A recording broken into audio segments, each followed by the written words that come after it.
Today I'm making this video because I know that all the Tesla battery packs that are offered nowadays seem quite a mess, and this explains why most CPO customers do not understand why the model that was built in 2015, which is the one they are buying today, is no longer offered. So let's get started.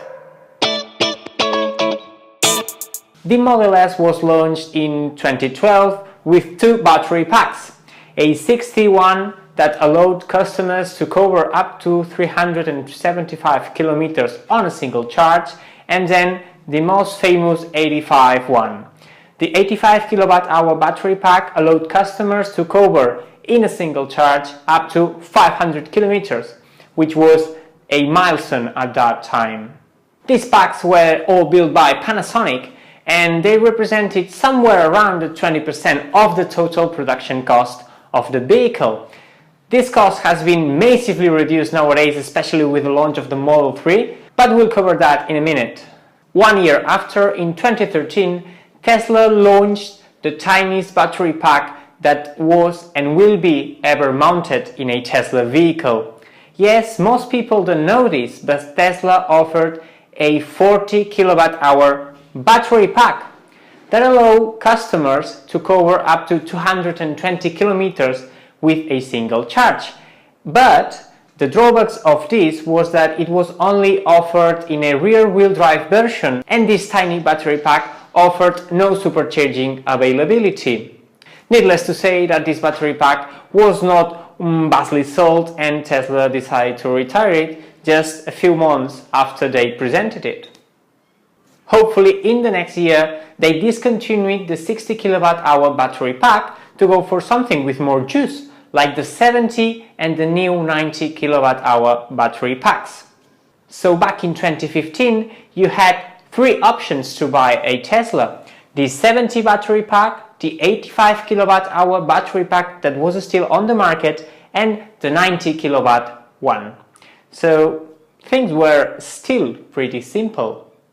Oh, quick update, back in 2015 with the higher battery pack available, the 90 kWh one, you could do 510 kilometers without needing to stop. 2016 was the year where things started to get really tricky, because Tesla decided to reintroduce the 60 kWh battery pack that was indeed a 75 kWh battery with a software limitation on it, so you could only charge it up to 60 kWh instead of the 75 that was able to obtain.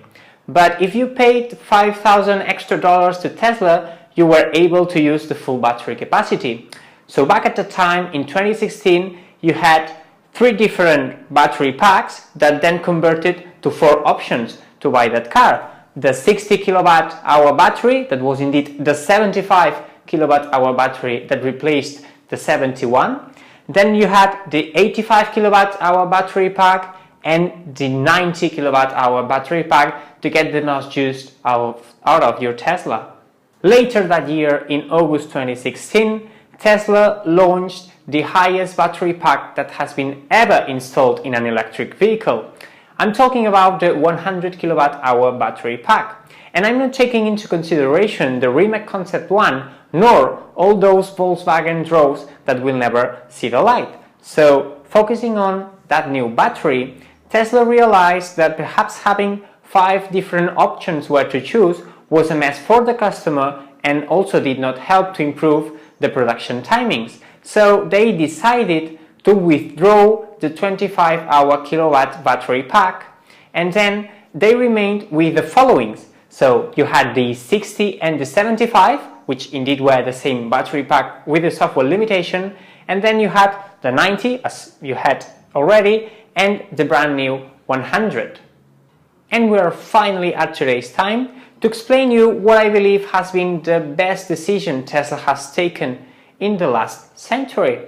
Because when Steve Jobs recovered its company after being fired, he decided to eliminate the vast amount of configurations of their portfolio, so customers had fewer models to choose from, but simplifying the process of the purchase.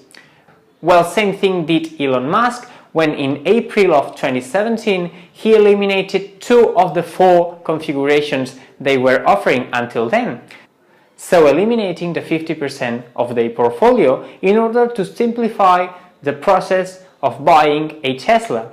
So today we only have the 75 dual drive version and the 100 dual drive version that is also available with a performance pack. So you have 3 vehicles where to choose from with only 2 battery packs.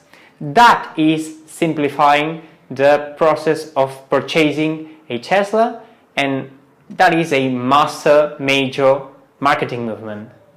So you can cover today with a 75D 490 kilometers or with a 100D battery pack. You can cover the 630 kilometers that the EPA says. So I hope this quick informative video was helpful to you, and let us know which battery pack of all has been the perfect to fit in a Tesla. As always, hit that subscribe button if you want to see more content like this, and thanks for watching.